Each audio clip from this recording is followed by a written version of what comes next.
Thanks for joining us. Here's what's happening right now. Deadly gunfire erupts in broad daylight at a busy Quebec strip mall. Could be possibly linked to the organized crime. The signs of a planned hit. I sort of feel I was born with a mission. The remarkable life and research of wildlife advocate Jane Goodall. It is not okay to keep them in captivity for entertainment purposes. Plus, the fate of Marineland beluga whales grows even more uncertain.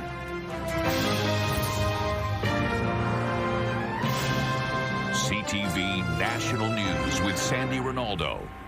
Hello, I'm Marcia McMillan in today for Sandy. A Starbucks just outside Montreal became a crime scene today with multiple shooting victims. One person is dead, 2 others injured in a shooting authorities say is linked to organized crime. So far, no arrests have been made.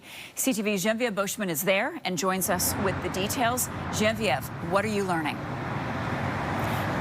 Well, Marcia, 10:34 this morning, just as people were having their morning coffee here at Starbucks, shots rang out. There was 1 person killed, as you said, 2 people injured. Police are not confirming multiple reports that the victim was a man nicknamed Bobby the Greek, who is an influential member of organized crime here in Laval, but they are saying it is linked to organized crime. Quebec's Minister of Public Security has said, though, that there were no innocent victims in this crime. No one who was just having a coffee this morning was hurt today, Marcia. And Geneviève, what are you hearing from people in the community about this? Well, there's a lot of shock and just really a feeling of insecurity. Here's what the mayor of Laval here, Stéphane Boyer, had to say about the situation. So for us, it's unacceptable what we saw today, to have such violence in a public space, in front of families, in front of people. To us, obviously, we don't want this in our city. Now, the police chief has stepped up patrols in the area, saying that there will also be more surveillance of organized crime here. Geneviève, thank you for that. Now to the passing of one of the world's most prominent scientists. Jane Goodall died today of natural causes at the age of 91 in California. She turned her love of wildlife and research into a lifelong campaign for chimpanzees and the environment, even inspiring the Jane Goodall Institute of Canada. Here's CTV's Andrew Johnson with a look back at a remarkable life.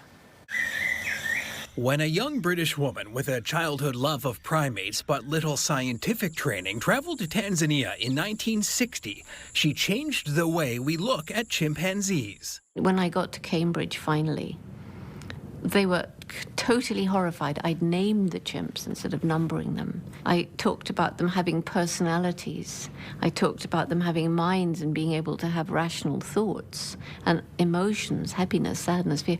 And all of these things were supposed to be attributes only of humans. Jane Goodall also found the chimps, like humans, used tools. She incorporated their distinct personalities and family relationships into her work. Being out in the wild, you know, back when I dreamed of it, there was nobody doing anything like that. Goodall considered it her lifelong quest to protect the planet. We've got a window of time, I believe, to start slowing down climate change, loss of biodiversity, to alleviate poverty, to bring to an end the terrible industrial farming, especially of animals, to try and persuade the very wealthy to be a little more considerate of the future. Goodall married twice and had 1 son. In 2003, she was appointed a Dame of the British Empire, and she received the U.S. Presidential Medal of Freedom in 2025. I want to be remembered for having helped people to understand the true nature of animals, that they do matter as individuals. Well into old age, Goodall was on the road hundreds of days a year, speaking up for animals and the environment, trying to empower people to do their bit, as she called it, believing millions of people making small changes can make a huge difference. Marcia. Andrew, thank you. Canada has denied a request from Marineland to export 30 beluga whales to a theme park in China. That decision today coming from the Federal Fisheries and Oceans Department. But with the future of Marineland very much in doubt, the fate of the belugas is still unclear. CTV's Heather Wright is in Niagara Falls, where the theme park is located. Heather. Well, Marcia, the gates here at Marineland are closed. They have been all summer, and while animal advocates are applauding the government's decision today, the fate of these whales is still very much in limbo. The last captive whales in Canada are behind these gates. Marineland, the zoo and amusement park near Niagara Falls, Ontario, had requested an export permit to send its 30 beluga whales to the Chimelong Ocean Kingdom in China, which today was denied by Ottawa as it would have kept the whales in captivity just on another continent. It is not okay to keep them in captivity for entertainment purposes. In a statement, Marineland said it was profoundly disappointed in the federal government's decision, saying it leaves them with no ability to pay for the whales' continued feeding and care. The park has not been open in more than a year and is currently up for sale. At least 20 whales have died here since 2019, and in 2021, the province said all marine mammals living here were in distress. One option for the Marineland belugas is to send them to a proposed sanctuary in Nova Scotia. But that sanctuary is not open and has yet to receive the lease and approvals necessary. Melissa Matlow with World Animal Protection is calling on politicians to do what they can to get it up and running. I believe the sanctuary is ready to accept the whales within a year. I mean, it takes that amount of time to condition whales for transport anyway. Today, Ontario Premier Doug Ford said the government will do what it can to find the whales a new home. If we want these whales to survive, we have to move them somewhere. The fisheries minister said today she is open to other options, but there aren't many easy ones. These whales cannot be released into the wild, and experts say some of them are likely not healthy enough to be moved. Marcia. Heather, thank you. The fate of a flock of ostriches in British Columbia is also on hold, pending a decision by the Supreme Court later this week. For now, the ostriches are safe from being culled by the Canadian Food Inspection Agency, but the controversy has reportedly turned violent. CTV's Judy Trin now on what one neighbor of the farm is saying she endured. Judy. Marcia, police are investigating an attempted arson and an attack on a woman in her 70s. We're dealing with another issue altogether. Last week, when the RCMP descended on the Universal Ostrich Farm to assist the Canadian Food Inspection Agency in a planned cull, the Mounties were sidetracked by a chilling 911 call. I was so into the fear that I was going to get lit on fire. Lois Wood says that just after sunrise, she saw a masked man dressed in black pouring gas around her home. When she confronted him, the intruder threw gas on her. The 72-year-old went into fight mode. This is primal. This is survival. And I bit his upper arm as hard as I could, and he punched me in the face and knocked me down. Wood's home is next to the ostrich farm. Since the government ordered the flock destroyed after avian flu was detected, you know this is wrong. Dozens of supporters have set up camp to protect the birds. Police say they have arrested a suspect. We believe he was attached to the protest camp. A Conservative MP is also urging the Agriculture Minister to stop the slaughter and is cautioning supporters to stay calm. Any violence or anything off that moves from the beaten path of peaceful protest is going to result in bad things for the ostriches. Political support will dry up. The farm's owners say they helped remove the suspect and that their supporters are not a threat. In a statement, spokesperson Katie Pisitny questioned why mainstream media would choose to publish a negative and false representation of the farm, just as the country's highest court was weighing whether it deserved a chance at justice. The cull of more than 300 ostriches is currently on hold. The Supreme Court will decide later this week if it will hear the appeal from the farm to overturn the government order to destroy the birds. Marcia. Thanks, Judy. The search to find a 6-year-old boy who went missing in a mountainous part of Alberta over a week ago has been called off. Today marks 11 days since Darius was reported missing, and we are continuing to utilize different strategies to locate him. Darius McDougall was reported missing after he didn't return from a walk with 6 young family members in the Crow's Nest Pass area in southern Alberta, September 21st. His parents say he's on the autism spectrum. Helicopters, dogs, and underwater teams were used to search 22 square kilometers of the woods after the boy disappeared. Investigators say if the child is still in the area, he's believed to be dead. Alberta is planning to apply for a new pipeline project to the British Columbia coast and says the province will back and fund the initial planning stages in hopes private money comes forward. If approved, the province is hoping the project will fall under the federal government's Major Projects Office. But the proposal is already facing opposition in BC. Here's what the premiers of both provinces had to say today.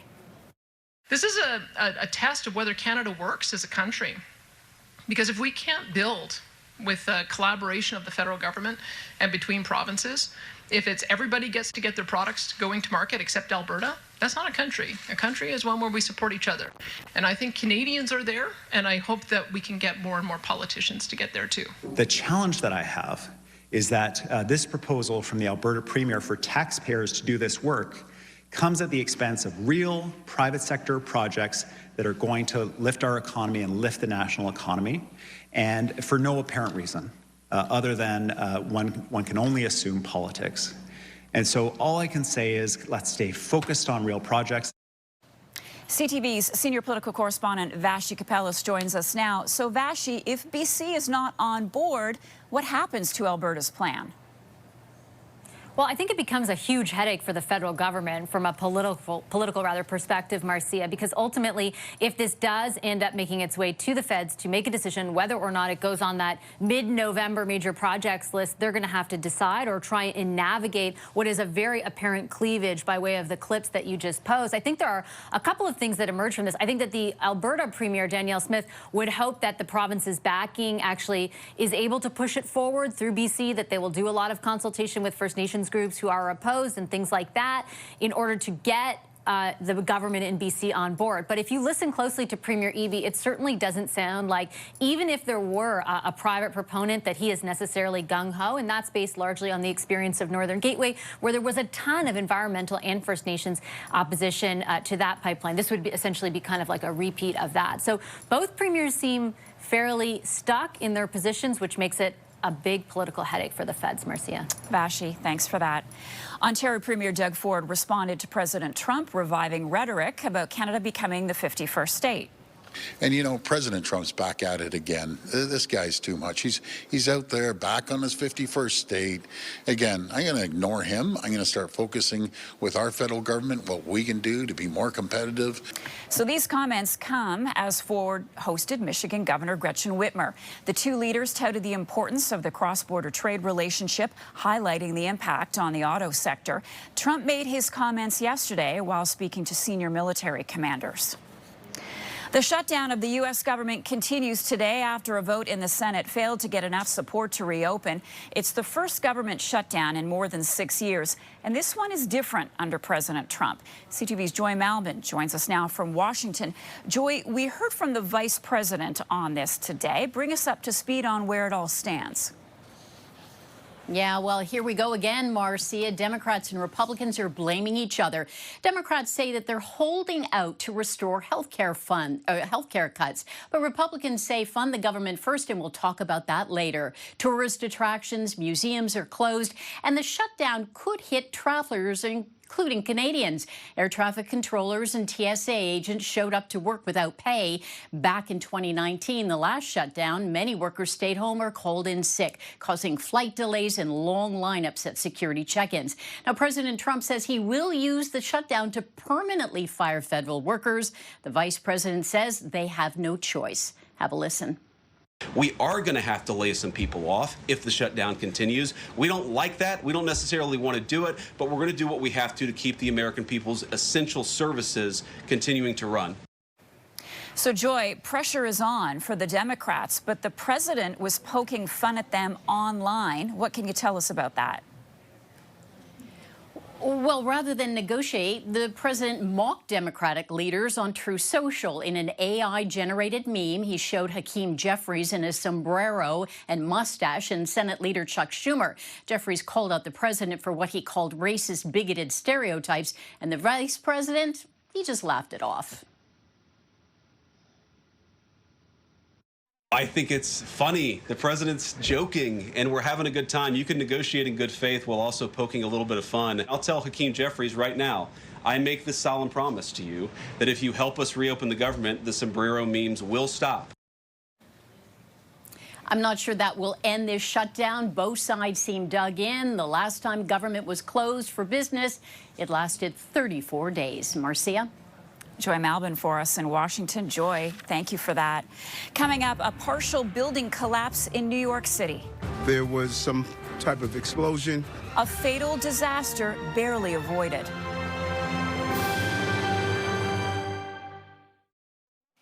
A portion of a public housing apartment building in New York City has collapsed, forcing tenants from their homes and leaving a corner of the high-rise in a pile of rubble. Shortly after 8 a.m. local time, there was a gas explosion in the boiler room that collapsed an incineration shaft in the 20-story Bronx building. There were no casualties or injuries reported. New York Mayor Eric Adams provided an update. Residents of the F and G lines in the building were evacuated, and other tenants can reoccupy the building at this time once we ensure the safety of the structure. The city has set up an evacuation center to support impacted residents. Multiple homes along the North Carolina coast crashed into the ocean as hurricanes Umberto and Imelda stirred up destructive waves. Oh my gosh, it's gonna fall, buddy. Video shows the unoccupied houses propped up on stilts being battered before plunging into the surf. 5 homes were destroyed, continuing a troubling trend of the state's barrier islands eroding. 17 homes have now given way since 2020. Imelda and Umberto are now threatening Bermuda as they churn in the Atlantic. Newly released video shows the moment country star Morgan Wallen denied throwing a chair off a Nashville bar roof to police before his 2024 arrest. What happened? I don't know. You don't know? Hold on. Stay right here. These are when they threw a chair. Officer footage shows the singer on the phone with the co-owner of the bar and fellow country star Eric Church. The arrest itself and him in the back of a police car. Witnesses pointed to Wallen as the culprit, which police said matched video evidence. 2 weeks after the incident, Wallen accepted responsibility on social media, later pleading guilty to 2 misdemeanor counts of reckless endangerment. Still ahead, a wage boost in a number of provinces, but is it enough to make ends meet?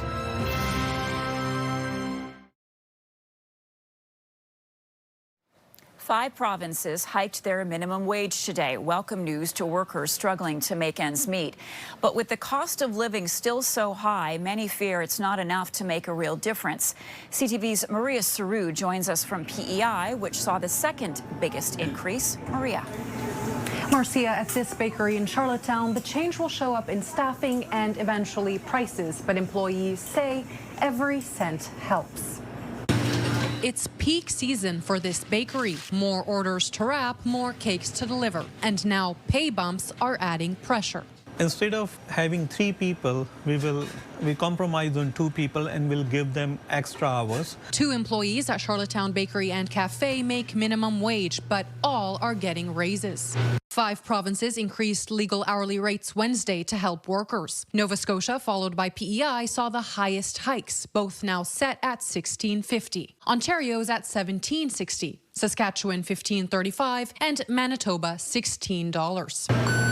Co-owner Amardeep Singh estimates the increases will cost around $2,500 annually. That means prices will go up. Not now, but during the Christmas time, we will pass a little bit on our product because we need to make money. There's still a big gap between income and what it takes to keep food on the table, according to the Canadian Centre for Policy Alternatives. We have so many workers who are struggling. The Research Institute's latest living wages report suggests $22.77 is what PEI workers need to make ends meet. They are using every dollar that they have in their communities, in those same businesses that are employing those same workers. The impact that has more broadly in the economy, it's really important. But some business experts say this doesn't reduce poverty or increase purchasing power. Increasing minimum wage by 50 cents an hour has very little impact on somebody's take-home pay. And so we're not really addressing the core problem. In fact, it has a negative impact on employment, in many cases. For some workers, every dollar makes a difference. It's a good impact for us.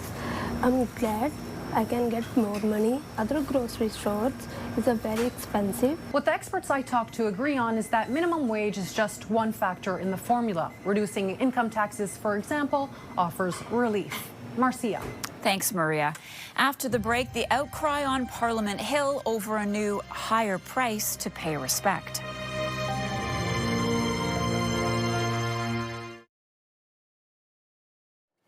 Remembrance Day is still more than a month away, but we're learning today about new cost-saving measures that could affect the look of Memorial Day at events across the country.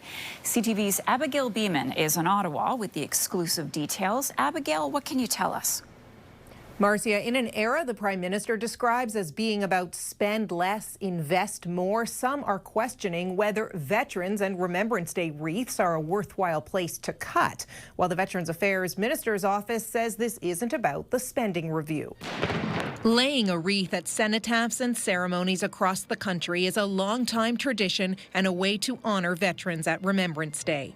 In an email obtained by CTV News, the Veterans Affairs Minister writes this year's Wreaths for Parliamentarians program will have a revised format. Each MP will receive 2 wreaths, and additional costs are the responsibility of the requester for those who want more. An order form pegs the cost at $115 a wreath plus shipping costs. This is just absolutely the worst place I could imagine to try to save money. If that's what this is about. It's just a complete lack of respect. For MPs in rural ridings, as many as 24 wreaths are needed for legions and cenotaphs across a large geographic area. The Conservative critic for Veterans Affairs says the government should be covering the cost. It just seems sad that the government didn't think it was important to make sure that every single legion in the country has that wreath to be able to pay their respects to our veterans on Remembrance Day. And I think it's part of a sort of a troubling pattern that we see from this government. CTV News asked the Veterans Affairs Minister's office a number of questions. Late Wednesday, a staff member said this is not about the government spending review, but that changes were made to more equitably distribute wreaths across different regions, and that the changes were meant to right-size the program, but wouldn't say what was wrong with it. Marcia? Abigail, thank you. That is our newscast. I'm Marcia McMillan. See you tomorrow. Your local CTV News starts right now.